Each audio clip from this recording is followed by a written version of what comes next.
তাকে বলে হিস্টেরিয়া হলো এই সময়ের সবচেয়ে বড় মহামারী। এই রোগটি শুধুমাত্র মহিলাদের হয়। এই রোগটি হলে রোগীরা পাগলের মতো ব্যবহার করে, সব সময় রেগে থাকে, মাঝে মাঝে কিছু রোগী অজ্ঞানও হয়ে যায়। ডাক্তাররা অনেক রিসার্চ করে জানতে পারে যে সকল মহিলা নিজেদের গুহার খিদা মেটাতে পারতো না তারাই একমাত্র এই রোগে আক্রান্ত হতো।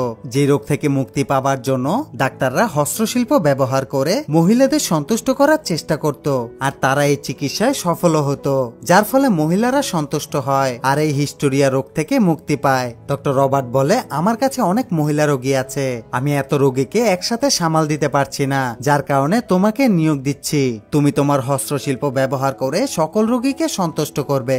মার্টিনের কাছে অপশন না থাকায় সে ডক্টর রবার্টের কথায় রাজি হয়ে যায়। এরপর ডক্টর রবার্ট মার্টিনকে তার বাড়িতে নিয়ে যায়। আসলে মার্টিনের কোনো থাকার জায়গা ছিল না, সে মাঝে মধ্যে তার বন্ধুর বাসায় গিয়ে থাকতো, আর এখন থেকে মার্টিন রবার্টের বাসায় থাকবে। এখানে ডক্টরের ছোট মেয়ে এমিলির সাথে মার্টিনের পরিচয় হয়। এমিলি দেখতে খুবই সুন্দর ছিল। তাকে প্রথমবার দেখেই মার্টিনের 3 নাম্বার পাটা নাচানাচি করতে থাকে। মোট কথা তার সৌন্দর্যে সে ফিদা হয়ে গেছে। তো পরের দিন মার্টিনকে হিস্টেরিয়া রোগের ট্রিটমেন্ট করতে হয়। ডক্টর রবার্ট তাকে শিখিয়ে দিচ্ছিল। সে বলে, প্রথমে রোগীকে এইভাবে আলতো করে শুয়ে দিতে হবে, এরপর হাতে তেল লাগিয়ে জমি খুঁজতে হবে, আর জমি পেয়ে গেলে তো চাষ করা শুরু। আর মনে রাখতে হবে জমির মাটি অনেক উর্বর, তাই মাটিতে লাঙ্গল কিন্তু ব্যবহার করা যাবে না। মানে তোমার 3 নাম্বার পাটা হাত দিয়ে কাজ সারতে হবে যতক্ষণ না পর্যন্ত রোগীর মূলা খেতে ভালো ফলন আসে। তো এরপর মার্টিন তার কাজ ভালোভাবেই বুঝে যায়। সেদিন রাতে মার্টিন রবার্টের বাড়িতে ডিনার করতে যায়। তখন মার্টিনকে দেখে ডাক্তারের বাড়ির কাজের মেয়ের পিরপিরানি উঠে যায়। সে মার্টিনকে মূলা চাষ করার জন্য সিগন্যাল দিতে থাকে। এরপর আমরা ডাক্তারের বড় মেয়ে চার্লটকে দেখতে পাই। সে সমাজের ময়লা আবর্জনা পরিষ্কার করে, মানে সে একজন সমাজসেবী, কিন্তু তার এই কাজটা তার বাবা একদমই পছন্দ করেন না। তো যাই হোক, সে মার্টিনের সাথে পরিচিত হয়। তারপর চার্লট তার বাবার কাছে কিছু টাকা চায় গরিব মানুষদের সাহায্য করার জন্য, কিন্তু তার বাবা টাকা দিতে কিছুতেই রাজি হয় না। সে মহিলাদের হাতিয়ে যে টাকা পয়সা আয় করে তা সে ফ্রিতে বিলিয়ে দিতে চায় না। এ কারণে চার্লট তার বাবার সাথে রাগারাগি করে সেখান থেকে বের হয়ে যায়, আর যা দেখে মার্টিনেরও খুব খারাপ লাগে। এদিকে তাদের বাড়ির কাজের মেয়ে মার্টিনকে জ্বালাতন করতে থাকে তার তবলা বাজিয়ে দিতে। পরদিন আমরা দেখতে পাই মার্টিন তার কাজে লেগে গেছে। সে এক মহিলার গুহায় হস্তশিল্প ব্যবহার করে খোদাই করতে থাকে। মার্টিন সুপুরুষ হওয়ার কারণে তার হাতে অনেক জোর ছিল। সে তার রোগীদের চরম পরিমাণে সন্তুষ্ট করে, যার ফলে শহরের সকল মহিলা মার্টিনের কাছে আসতে শুরু করে। অধিক পরিমাণে হস্তশিল্পের ব্যবহার করায় মার্টিনের হাতে ব্যথা হতে থাকে, তাই সে ফ্রি টাইমে তার হাত বরফের পানিতে ডুবিয়ে রাখতো। মাঝে মাঝে মাই টিপে মানে বল টিপে নিজের হাতকে ফ্রি রাখতো। এদিকে ডাক্তারের ছোট মেয়ে ইমেলের সাথেও তার ভালো একটা সম্পর্ক তৈরি হয়। আরে ওইসব না, আমাদের ডাক্তার অনেক ভদ্র, আর বাড়ির কাজের মেয়েটা তো তার পিছুই ছাড়তে চায় না। একদিন চার্লট একজন গরিব মেয়েকে মার্টিনের কাছে নিয়ে আসে। আসলে এই মেয়েটির পা ভেঙে গিয়েছিল। মার্টিন ফ্রিতে এই মহিলার চিকিৎসা করে, তার পায়ে ব্যান্ডেজ করে দেয়। এটা দেখে চার্লট মার্টিনের উপর অনেকটাই ইমপ্রেস হয়ে যায়, আর এটা ডক্টর রবার্ট জানতে পারে। আর সে মার্টিনকে বলে, এটা তোমার ধর্মশালা নয় যে যখন খুশি তোমার মন চাইবে তখনই তুমি দান সদগা করবে। ডক্টর রবার্ট মার্টিনকে খুবই অপমান করে, যার ফলে মার্টিন এই হসপিটালে কখনোই ফ্রিতে চিকিৎসা করে না।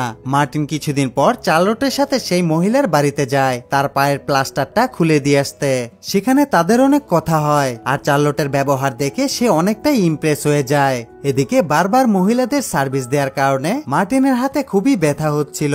সে একজন মহিলা রোগীকে ভালোভাবে সার্ভিস দিতে পারে না। ক্ষুধা না মেটায় মহিলাটি অনেক রেগে যায়, যার কারণে ওই মহিলা রেগে গিয়ে রবার্টের কাছে কমপ্লেন করে দেয়। আর কাস্টমার নষ্ট হওয়ায় রবার্ট মার্টিনের উপর অনেকটাই রেগে যায়। রবার্ট তখন রেগে গিয়ে মার্টিনকে হসপিটাল থেকে বের করে দেয়। মার্টিনের কাছে থাকার কোনো জায়গা ছিল না, তাই সে তার বন্ধুর বাসায় গিয়ে ওঠে। সে তার বন্ধুর সাথে সব বিষয় শেয়ার করে। তার বন্ধু তাকে একটি ভাইব্রেটর মেশিন দিয়ে বলে তার হাতটা মেসেজ করতে। মার্টিন সেই মেশিনটা দিয়ে তার হাত মালিশ করছিল।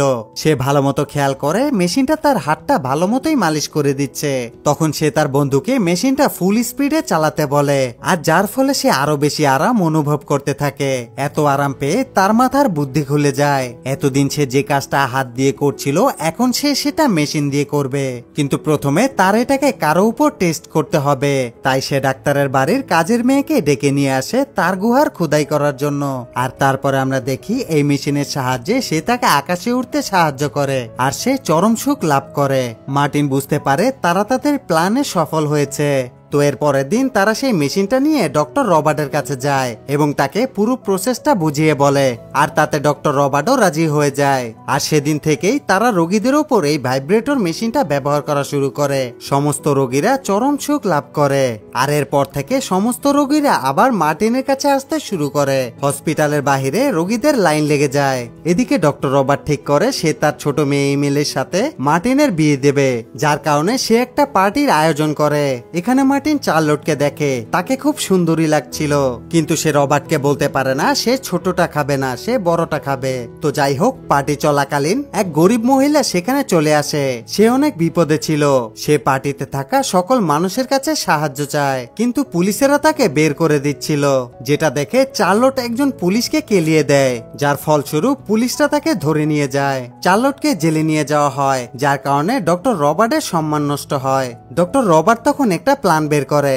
সে মার্টিনকে বলে, তুমি আদালতে বলবে চার্লটের হিস্টেরিয়া রোগ আছে, আর আমরা তো জানি হিস্টেরিয়া রোগে রোগী অনেক রাগান্বিত হয়ে যায়। রাগের বসে সে এটা করে ফেলেছে, যার কারণে বিচারক তাকে রোগী বলে মুক্ত করে দেবে। কিন্তু পরদিন আমরা দেখি মার্টিন রবার্টের শেখানো একটা কথাও বলে না। সে বলে চার্লট একজন খুবই ভালো সমাজসেবী, চার্লটের মতো মানুষ সমাজকে অনেক এগিয়ে নিয়ে যাবে, আর হিস্টেরিয়া কোনো রোগ নয়, এটা মহিলাদের প্রয়োজনীয়তা। এই কথা শুনে আদালতে থাকা সকল মহিলারা খুবই খুশি হয়। এদিকে পুলিশ অফিসারকে কেলানোর কারণে চার্লটের 1 মাসের জেল হয়ে যায়। যেহেতু মার্টিন রবার্টের কথা শোনেনি, তাই সে মার্টিনের সাথে তার মেয়ের বিয়ে ভেঙে দেয় আর তার চাকরিটাও খেয়ে দেয়। এরপর সিন শিফট হয় 1 মাস পর। চার্লট জেল থেকে বের হয়। তখন মার্টিন গিয়ে চার্লটকে বিয়ের জন্য প্রপোজ করে, আর চার্লটও রাজি হয়ে যায়, কারণ তাদের দুজনের চিন্তা ভাবনা আর মন মানসিকতার অনেকটাই মিল রয়েছে।